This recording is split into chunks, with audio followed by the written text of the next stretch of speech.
The Agenda with Steve Paikin is made possible through generous philanthropic contributions from viewers like you. Thank you for supporting TVO's journalism. A new year, and so a good time for some new thinking. Tonight we'll meet two Canadian entrepreneurs doing that and getting some international notice for it. And on the eve of the first anniversary of the January 6th riot at the U.S. Capitol, we'll hear from author Mia Bloom about the conspiracy theories from QAnon that helped bolster the ranks that day and persist even now. It's Wednesday, January 5th, and that's ahead on the agenda.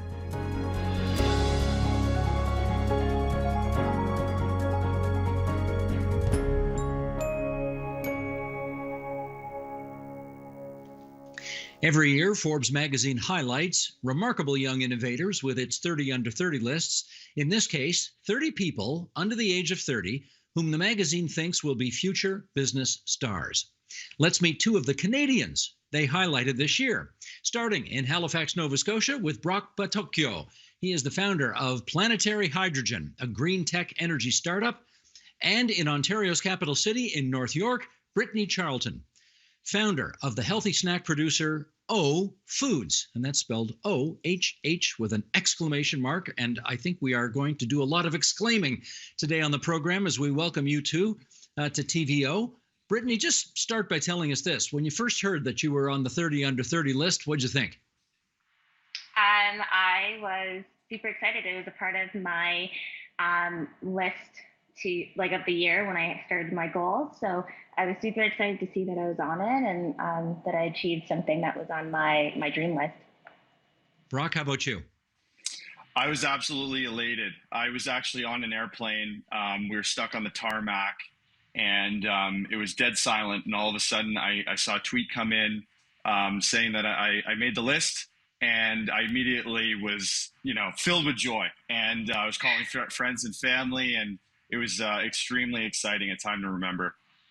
Now, when they basically tap you on the shoulder and say, you're part of a group of, pretty special people, right? Only 30 people under the age of 30 who make this list. I wonder, Brock, whether that adds, a ton of pressure on your shoulders. Do you feel it? I think it does. Yeah, you certainly have to live up to these sorts of things, but I feel as though it's not something you really rest upon. It's really a step in the process and something to build further. But yeah. Brittany, how about you? Is this a lot to live up to now? I think the exact same thing. It's not something to really rest on. It's just more fuel to your fire. Fuel to the fire. Okay, let's find out, Brittany, what it is you do. You started this food company because actually you had a personal connection, a personal experience with allergy. And I want to just read a graphic here that may give us some of the background on this. More than 3 million Canadians self-report having at least one food allergy. Almost 500,000 Canadian children under 18 years have food allergies.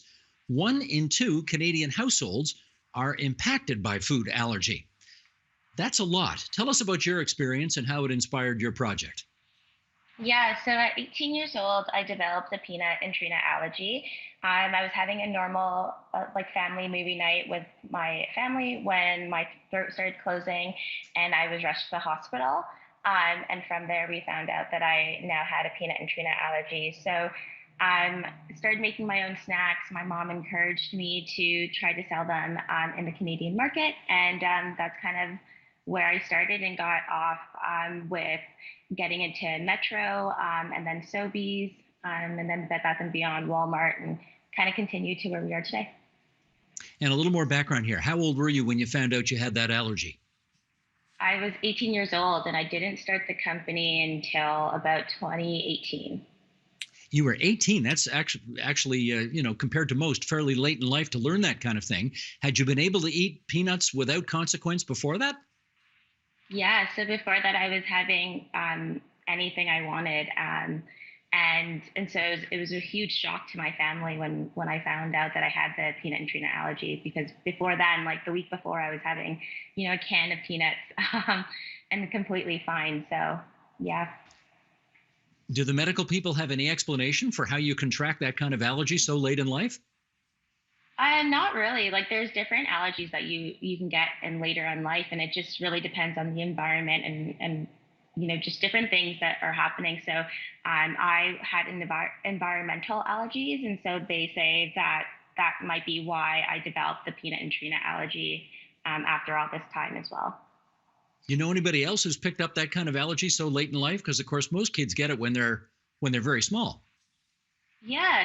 So through our like my company right now, we have a thing called O Moments, and it's where we communicate with different moms and different individuals about their journey of food allergies. And like I found so many other people who have developed food allergies later on in their life, as well as earlier in their life.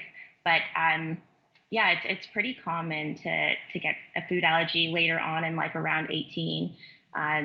From what I've learned from speaking with different individuals.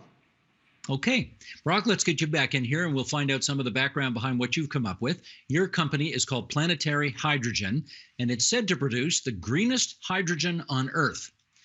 Now, I will admit that I'm a little bit removed from my grade 12 chemistry and physics classes, but I always thought hydrogen was a colorless gas. So what do you mean when you say it's the greenest hydrogen on Earth? So the hydrogen we're looking to create is actually carbon negative. There's an issue with hydrogen today. Hydrogen is currently a $150 billion industry, mainly split between ammonia production and oil and gas. And it's actually created by splitting methane or natural gas.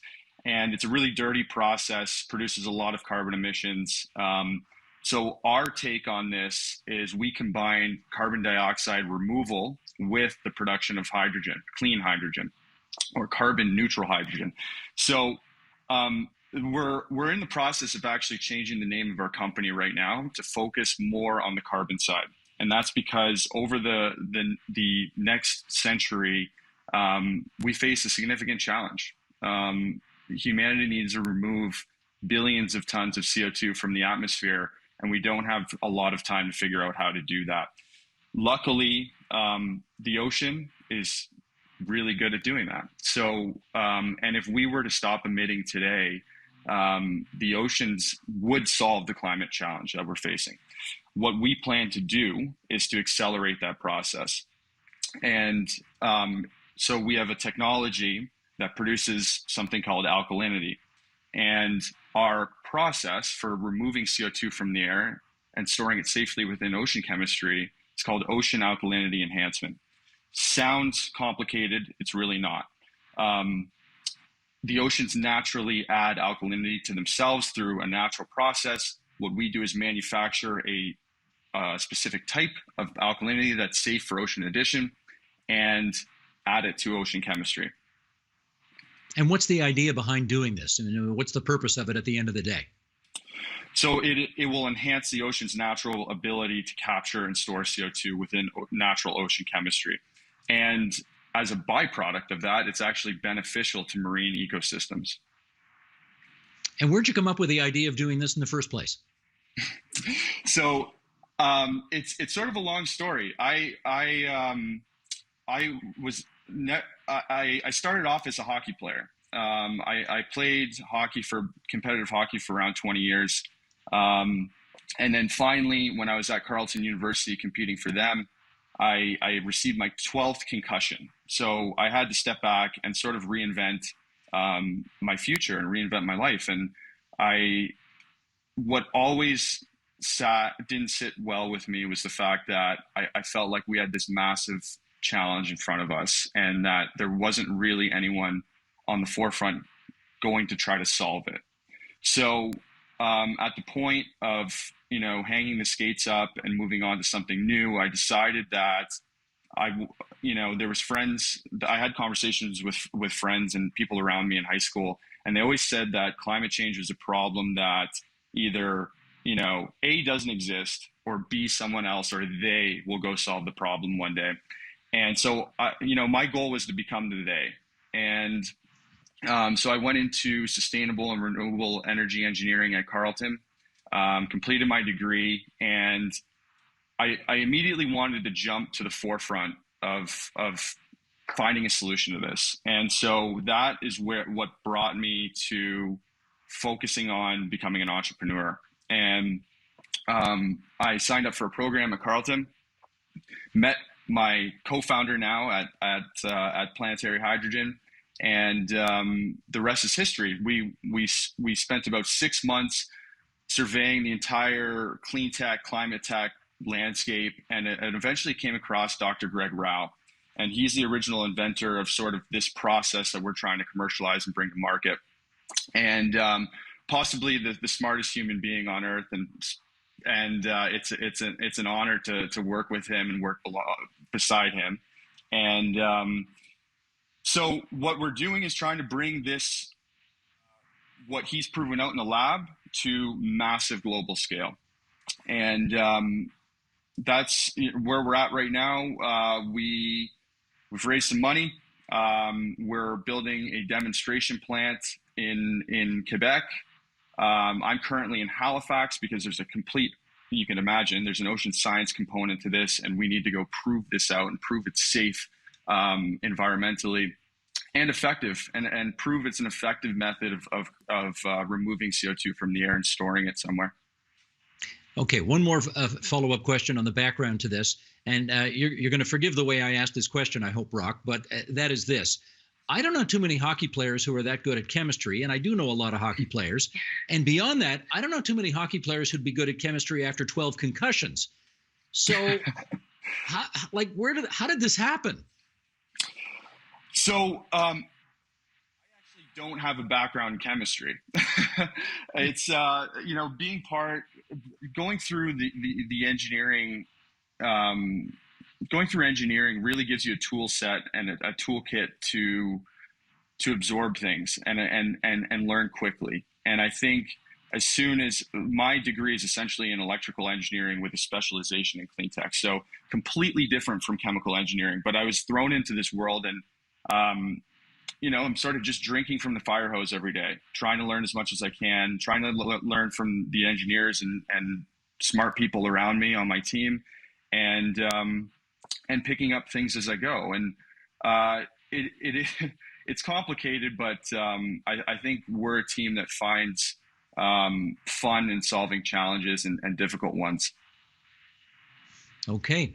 Brittany, let's get back to you here. When you realized that you had this allergy and that you wanted to do something about it by offering alternative foods to people, where did the notion come from that this is more than something I need to do for myself? This is something that actually potentially could be a big business.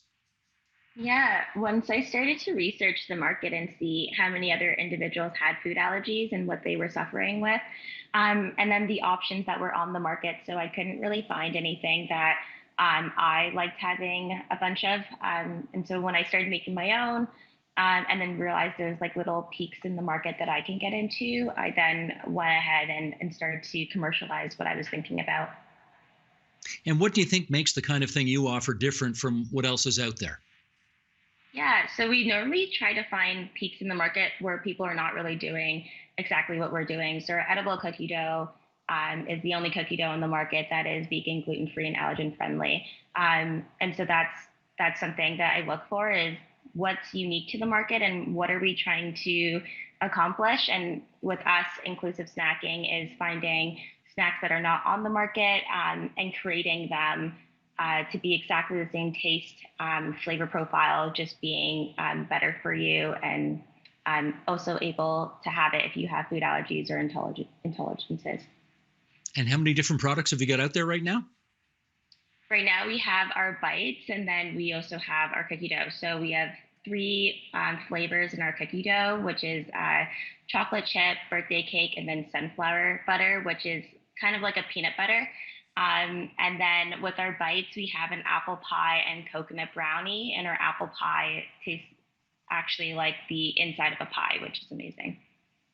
Now, my experience is that most stuff that's good for you doesn't taste very good. Does your stuff taste any good, Brittany? Yeah, I hope so. But yeah, no, that's something that we focus on, is making sure that the taste tastes exactly like what you would think like a cookie dough tastes like.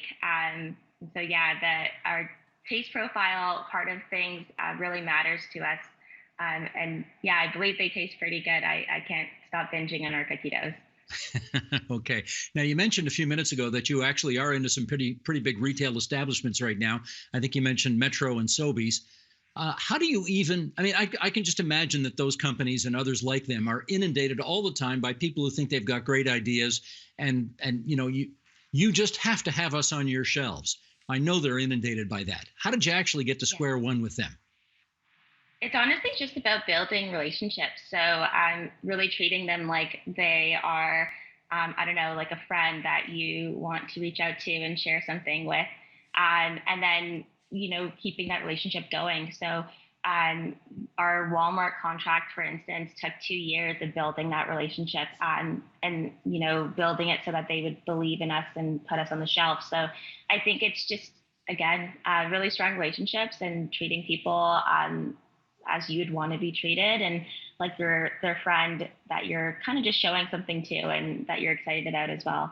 But it starts off with, finding someone on LinkedIn or, I don't know, giving them a phone call and, asking about their day, and really just making sure that it's a good fit for the retailer as well.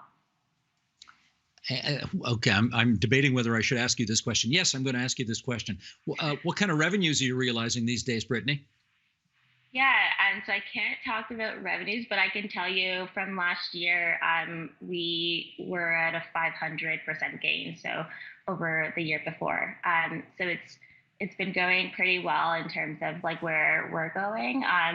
And then in terms of like this year, we're looking at another 500% gain, and then also launching into the US as well. Okay, so are we yet talking? Because, my job is not only to ask the question, but then to ask the uncomfortable follow-up that the guest doesn't want me to ask anyway. So are we in the millions of dollars of sales yet? Getting there. Or I guess surpassed, but it depends on what flavor line. But we have, I guess, different ways that we look at our revenue, and it's really not about the revenue. It's more about the impact that we're making with our line of products. Okay, let me ask both of you, and let me go to Mr. Patokyo first on this one. It's one thing to try to establish a business or create a new idea and get it up to scale and moving in normal times. The past couple of years have not been normal times. What has it been like trying to achieve this kind of entrepreneurial dream of yours at a time of COVID? I mean, there's two sides to this.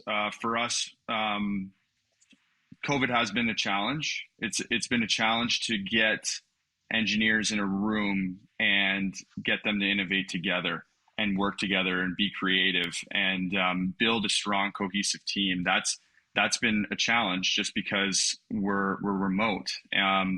We actually at one point built an electrochemistry lab in our chief scientist's house because the labs were closed. We couldn't get her in.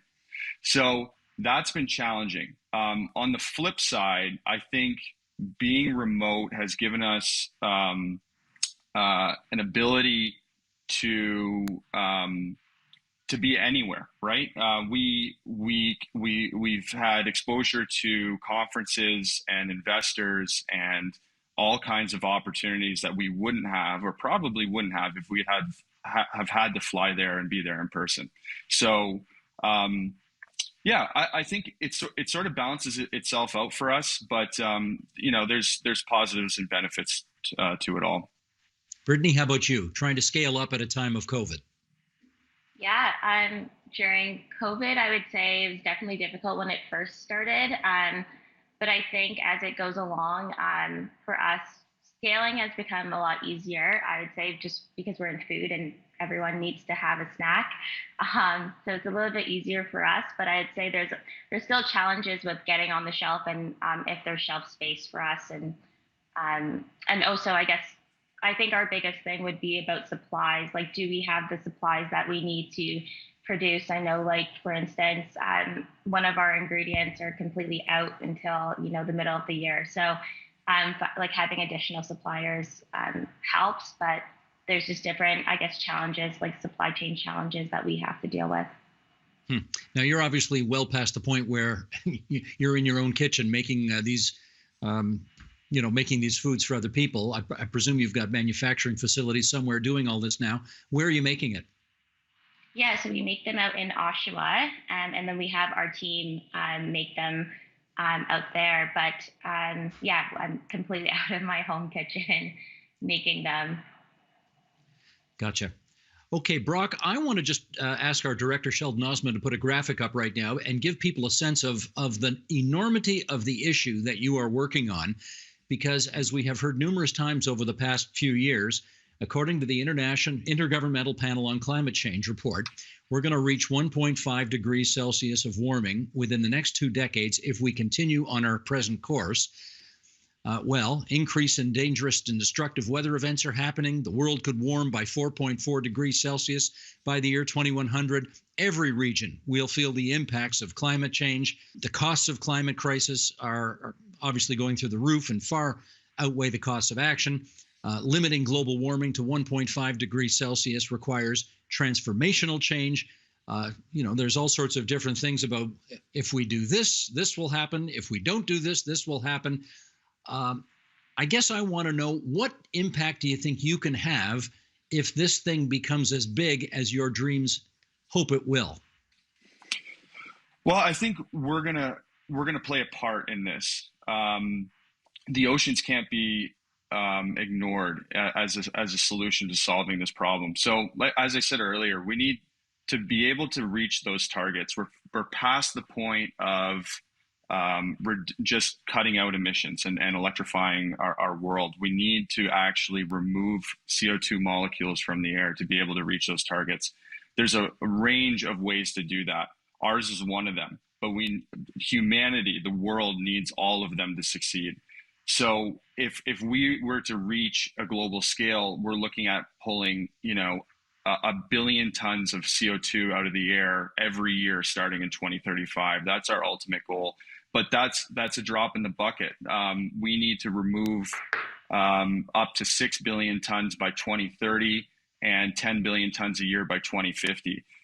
We're talking mountains of CO2 out of the air that we're breathing right now. It's a scary problem, but I think it's an amazing opportunity as well. It's an amazing opportunity for the next generation to come in and really make an impact. I think this is a fascinating time to be alive. I think there's more simultaneous technological revolutions happening now than ever before. We have an unlimited amount of access to information, and everyone that's born now is born with an opportunity to actually go and save the world. So we need more entrepreneurs, we need more engineers, we need everyone contributing to solving this problem. And a quick follow-up, how will you, Brock, how will you define whether you've been successful at what you're trying to do? There's a lot of ways to answer the question, but I think actually making a material impact on how much CO2 is in our atmosphere and removing removing billions of tons of it. Gotcha. And Brittany, same question to you. How will you define success in your business? A couple of things. It starts with how many people have we been able to allow to have inclusive snacking, and how do we affect the way that people are able to enjoy snacking regardless of their food allergies. And then I guess personally is just for myself is like, am I happy and how am I feeling day to day? It's interesting because most business people you ask, I suspect, would say something like, I want to make this much money by such and such a date. I want to sell so many, units of this product by such and such a date. You didn't give that answer. How come? I think if you're making an impact, that will all kind of come behind it. I think as long as you're happy and you're moving along the line that you believe you're going to reach, that all comes. Like if you're really focused on revenue and hitting every target, for me personally, I find like that's when nothing moves. But when I'm focused in on like my well-being, how happy I am and the impact I'm making for people in the world, I find that I like the company does a lot better, and I do a lot better as well mentally. Gotcha. And in our last 20 seconds here, Brittany, just tell us why you call the company OHH exclamation point. Why is that in there? Yeah, so when I was thinking about the name of the company, a lot of I was talking to a lot of people, letting them sample our snacks, and they would always be like, "Oh, this is really good," or "Oh, whatever." And so I just thought that was like a really cool name, and that's kind of what I went with. There you go. Makes perfect sense to me. I want to thank the two of you for joining us on TVO tonight. You're both quite inspiring with your great stories. We wish you all the luck in the world. Brittany Charlton, the founder and CEO of O Foods, don't forget the exclamation point, and Brock Patokyo, who is the co-founder of Planetary Hydrogen. Maybe a name change coming in the future, but we wish both of you great good fortune going forward. Thanks so much. Thanks for having us on.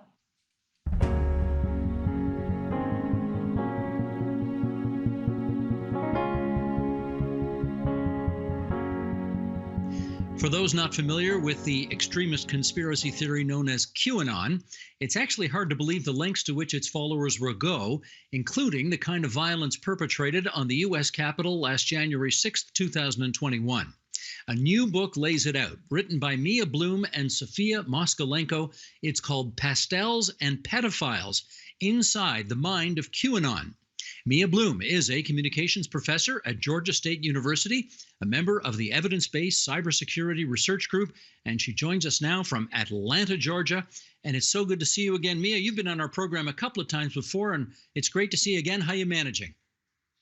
I'm managing okay. I'm doubly vaxxed, I'm boosted, and I'm isolating. So I'm handling the pandemic well, and I have the liquid substance behind me to help. That's essential to get you through it too, I guess. Yes, as much as the vaccines. Well, it's great to see you again. Let me just start. I'm going to read an excerpt here from early in your book, which essentially, sets the table for the discussion to come here. And I'll ask our director, Sheldon Osmond, if he wouldn't mind bringing up this graphic, and away we go. QAnon is a baseless conspiracy theory from the darkest underbelly of the internet, you write. Named after the Department of Energy's highest level of security clearance, a Q clearance is related to access to nuclear weapons designs, but not to other national security concerns. The conspiracy concedes that former President Trump is fighting a battle against a deep state cabal of Democratic saboteurs who worship Satan and traffic children for sex or for their blood. Okay, that's what it's about. Now, maybe we could start by having you take us back to October 2017. There was an anonymous post on 4chan. That's one of those alt-right message boards. What's the story there? So beginning in October 2017, what you have is someone starts posting on 4chan what they called Q drops, these cryptic hints of predictions or other statements. The first October 2017 one predicted that Hillary Clinton was about to be arrested. And of course, none of this was true. None of it, I'd say probably 99.99 of all the QAnon predictions, of which there were over 4,700 Q drops over the course from October 2017 until the 2020 election. What you have is almost nothing ever came true. And then, of course, the one time that maybe the QAnon message boards were accurate breathes life into the conspiracy that argues that, well, everything is true, it just hasn't happened yet. Yeah, I well remember, I think, just Joe Biden was putting his hand on the Bible to be sworn in as the next president of the United States. There was a QAnon prediction saying something will happen. The inauguration won't take place. Trump will, march in on a white stallion and be re-inaugurated as president. And none of this stuff ever comes true. And yet somehow they manage to maintain the loyalty of their membership. How do they do it?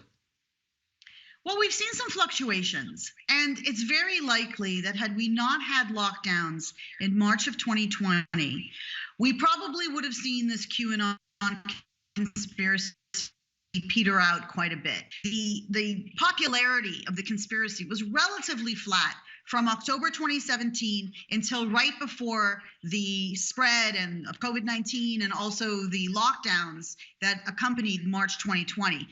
What then happened as a result of the lockdowns is we saw an uptick in QAnon activity, people posting about it, people using their hashtags, up 600% according to the Wall Street Journal.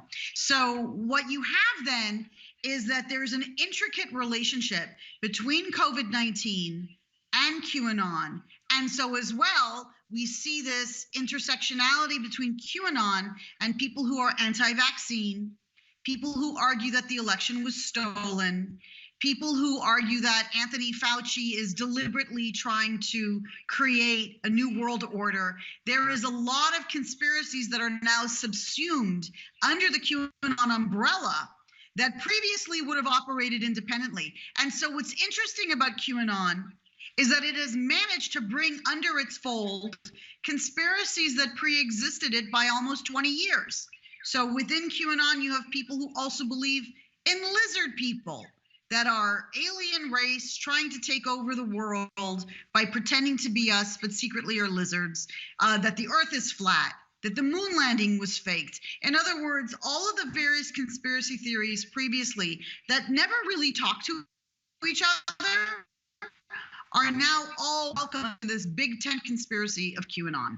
At the top of the QAnon pyramid, of course, is allegedly somebody who goes by the moniker of Q.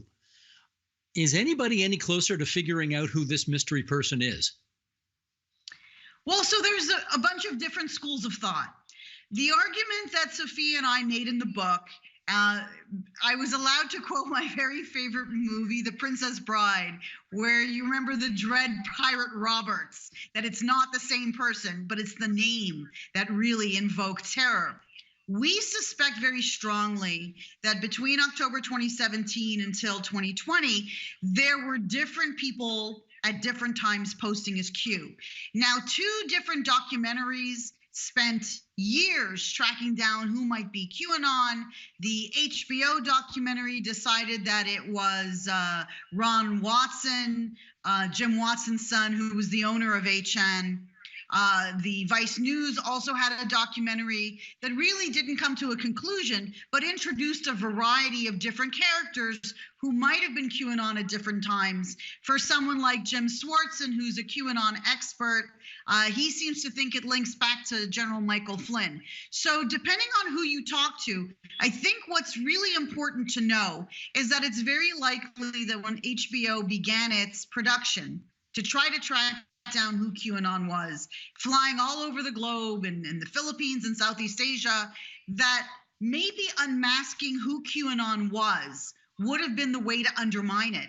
But what's happened is that most people who subscribe to this belief system no longer care who the persona of QAnon is. And in fact, they no longer even call themselves QAnon.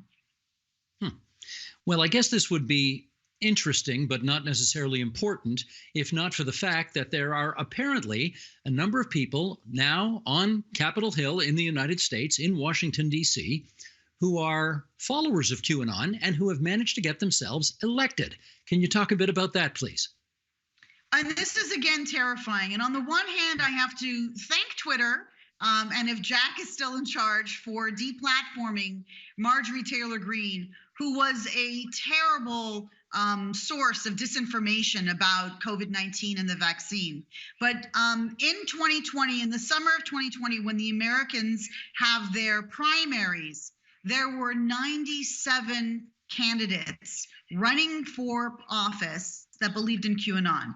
Of those 97, 22 went forward to the November election and 2 were elected, Marjorie Taylor Greene in Georgia, as well as Lauren Boebert in Colorado. And these 2 women have really, as freshman congresspeople, made a name for themselves with the outrageous and racist and Islamophobic comments that they have made. They have been really a source of terrible disinformation, as well as we're seeing for the 2022 American election, even more candidates now that subscribe to QAnon and will be running for 2022.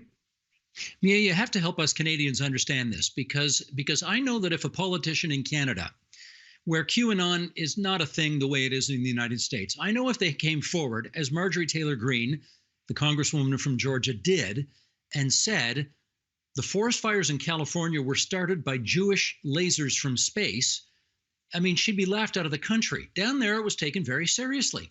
What's going on in the United States specifically that allows this kind of craziness to take hold?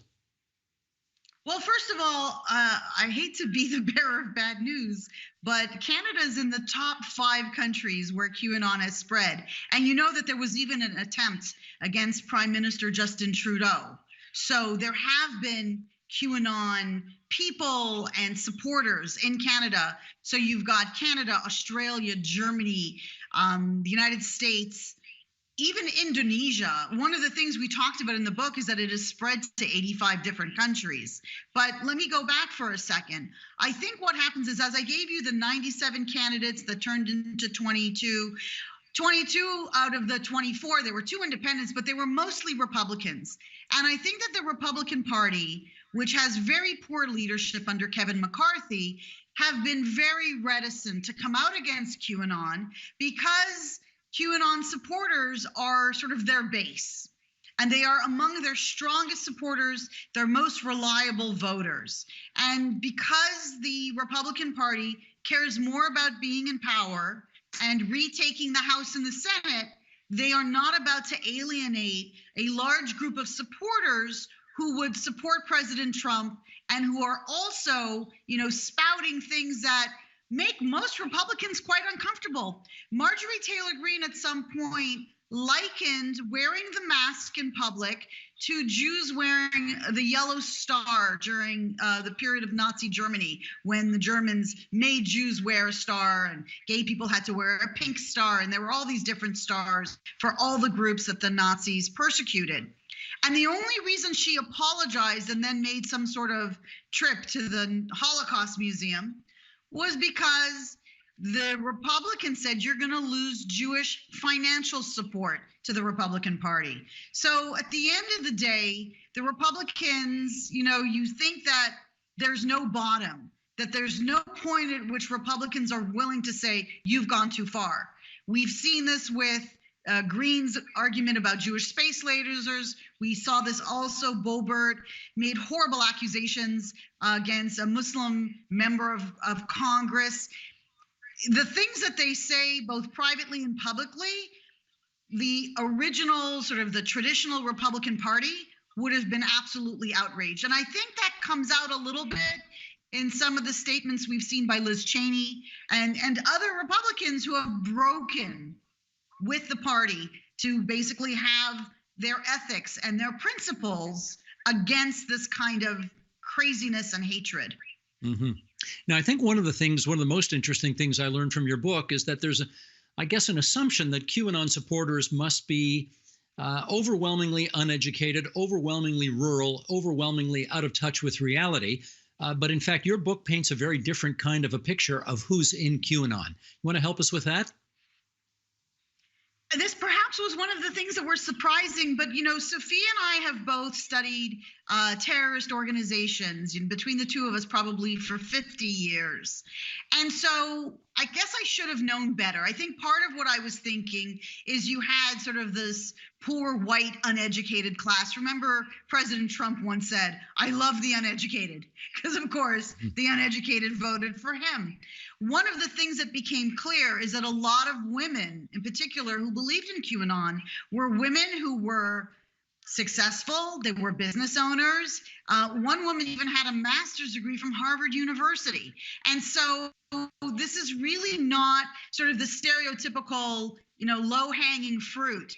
And again, you can make a similarity to many of the terrorist groups, that it wasn't only uneducated ex-convicts who joined ISIS. You had people who were doctors or lawyers or engineers. And so I think that it's important that we understand that, first of all, there's no profile for a terrorist, and there's no one profile for someone who believes in QAnon. But there isn't even a political profile, because when the Washington Post last year, around the time of the insurrection or the failed insurrection, did a survey, what they found was 6% of people who believe that there is a blood-drinking cabal run by Democrats and Hollywood elites trying to undermine Trump, 6% of those people that said yes identified as Democrats. So we may even see that there are people who are not just Republicans that support this idea, although it is sort of an uneven, it's disproportionate. It's probably around 30 to 33% of Republicans also subscribe to many of the most insane ideas of QAnon. And why would it appeal, in your view, to so many women? I think that QAnon was very capable, whoever was running this, and Jim Swartzen, for example, thinks it's a psychological operation. They were very adept at making people, and particularly women, feel that this was the only way that they could save the children. So in 2020, there was a hashtag campaign, hashtag Save the Children, that was on Facebook, Twitter, and Instagram. And what this did was it pulled in a lot of women. And the question that QAnon was asking is, do you want to save the children? And the answer for most women is always going to be yes. But remember, Steve, I also study ISIS. And that is exactly the way that ISIS appealed to women. Did you want to save the orphans in Syria? So I think what this does is it appeals to women on a very basic level, but it also pulls people in, not because you're some white racist, I hate the Jews, I hate people of color, and so you join QAnon. It's bringing in people who think that they're coming from a place of altruism. I actually joined QAnon and fell down the rabbit hole because I was trying to help people. I really was worried about trafficking. I couldn't believe what was going on with Weinstein and Epstein and Woody Allen and all these horrible people in Hollywood.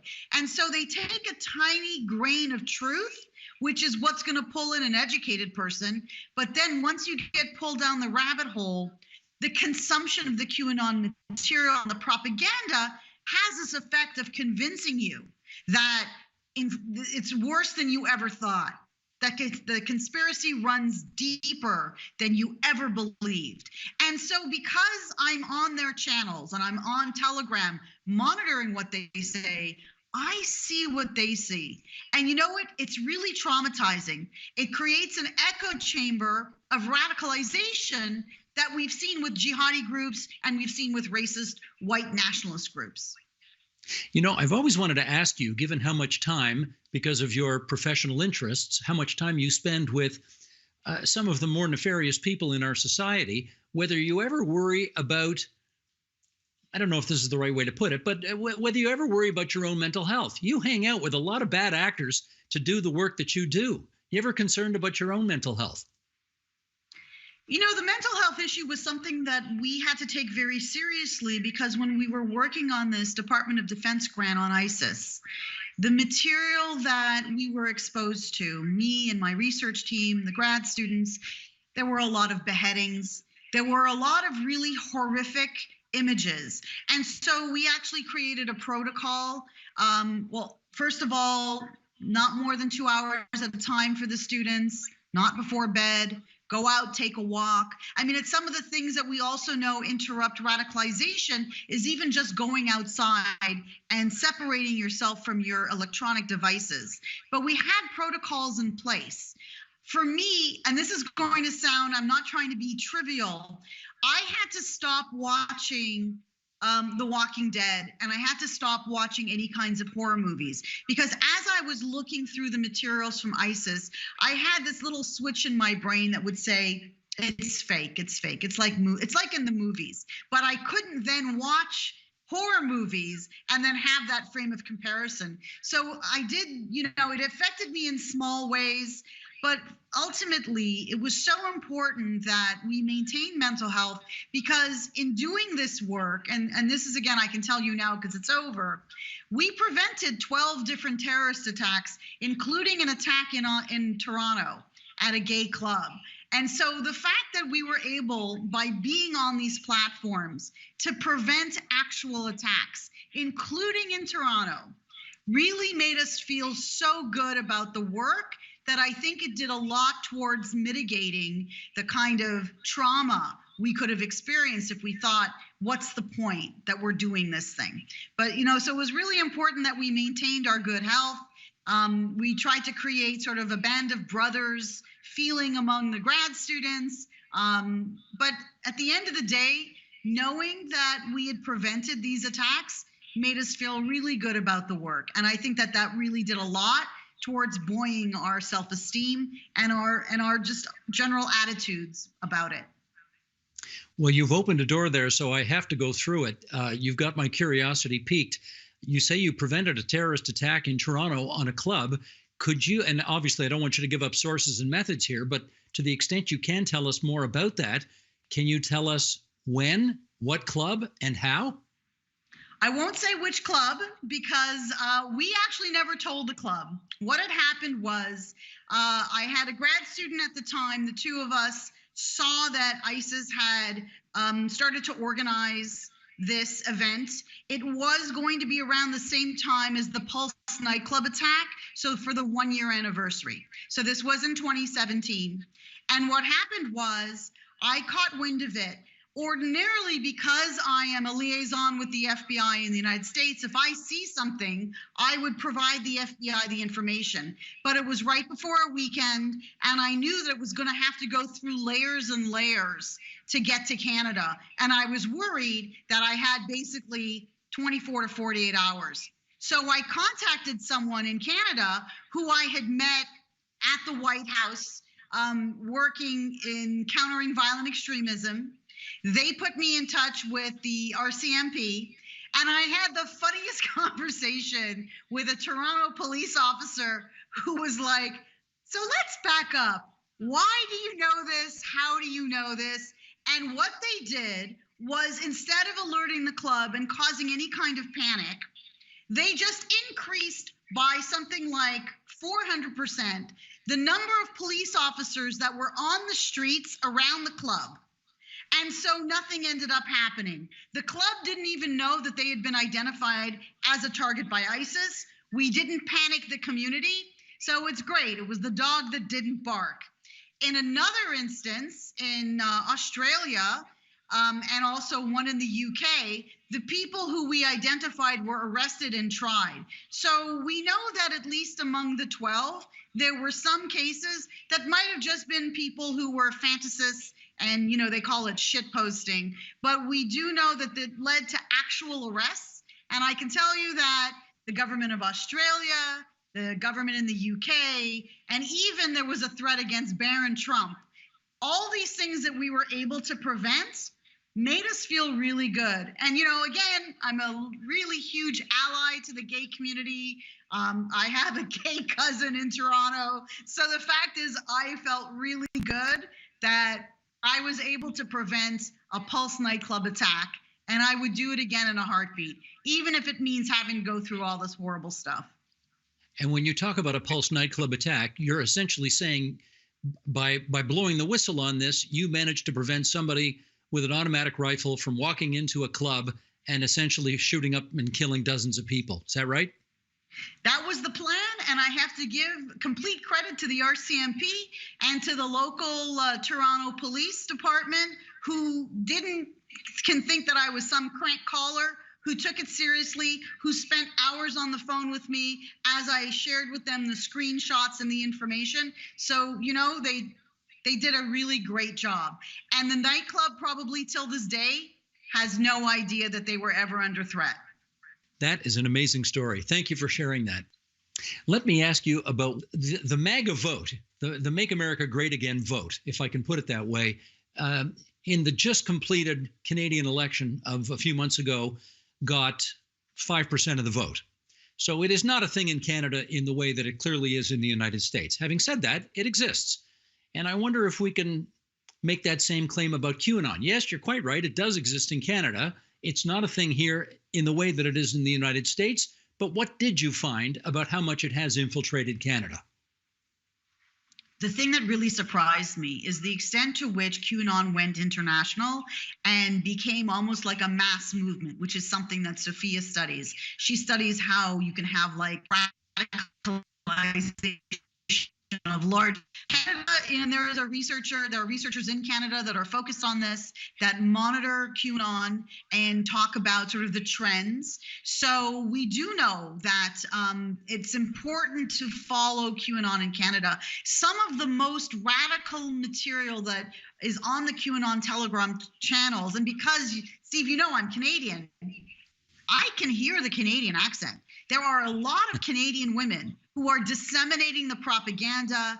They're online talking about their experiences, talking about how the children are being sexually abused and their blood is being drained in order to keep Hollywood looking young, or in order to heal COVID-19. So what's very strange, and this is true of most conspiracies, on the one hand, they say COVID-19 is a hoax, and on the other hand, they're saying that the blood is being used to cure COVID-19. So you have basically a lot of idiosyncratic and material that seems to undermine each other. So that's not consistent. The lack of consistency is one of the hallmarks of a conspiracy theory. But, what I've seen is that, Justin is involved, Justin Trudeau, your prime minister.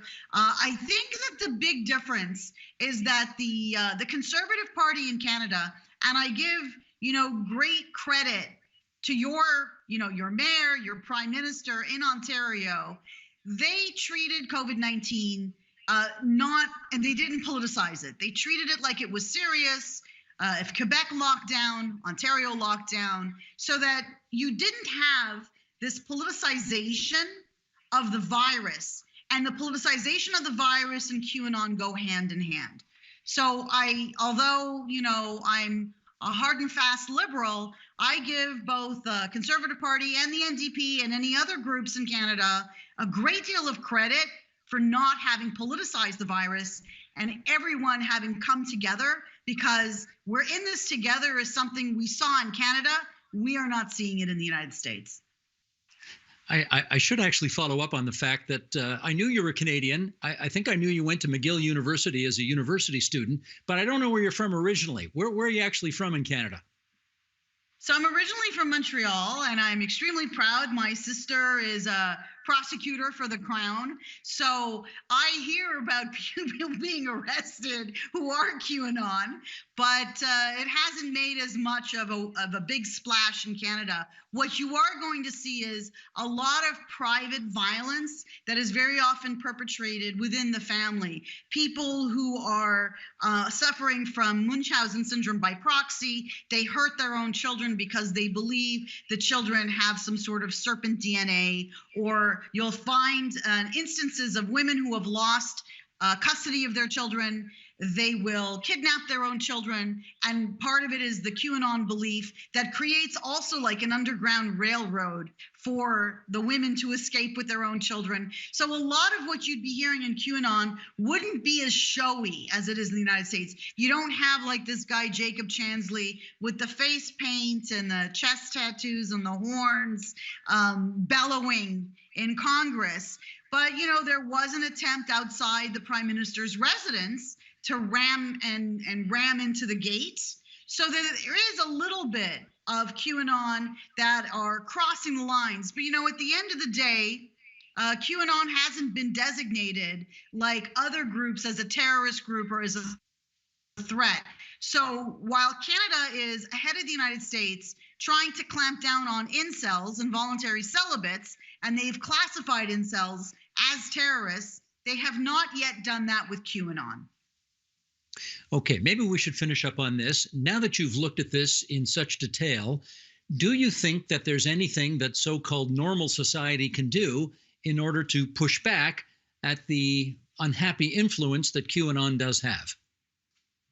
One of the things that I always want to make clear is that there could be people who originally start down this rabbit hole believing in QAnon because they actually think that they're helping children. And I'm going to be the first person to say, I think helping children is fantastic, but QAnon is not the way to do it. So I think a lot of people who are drawn to QAnon for what I would consider to be altruistic or good reasons can channel those good energies elsewhere. There are fabulous charities charities that they could actually help with. The fact is, trafficking is a problem globally, but most of the children trafficked are going to be from the global south. It's not going to be these white blonde kids that QAnon is showing. And that you should be aware that a lot of these QAnon tropes are actually rehashed anti-Semitism. So things coming from the Protocols of the Elders of Zion or from Nazi materials. And I think that the more people know, the more that they will have the ballast to be able to recognize, well, wait a second, this isn't really a charity helping children. This is QAnon. For me, what I would say is diversify your sources of information. Make sure that when you see something on social media, you check it out. You don't necessarily just believe something because you read it on Facebook. And also, take breaks from your social media, from your phone, from your internet. Go for a walk. You would be surprised at how going for a walk out in nature or volunteering, if you have this incentive to help, can be a really good way of protecting yourself against QAnon. That I believe. Mia Bloom, it is really good of you to join us again on TVO tonight. We want to remind everybody your book is called Pastels and Pedophiles, and we're delighted that it's brought you to our airwaves tonight from Atlanta, Georgia. Be well. You too, stay healthy, stay distant, and I hope to come back to Canada soon.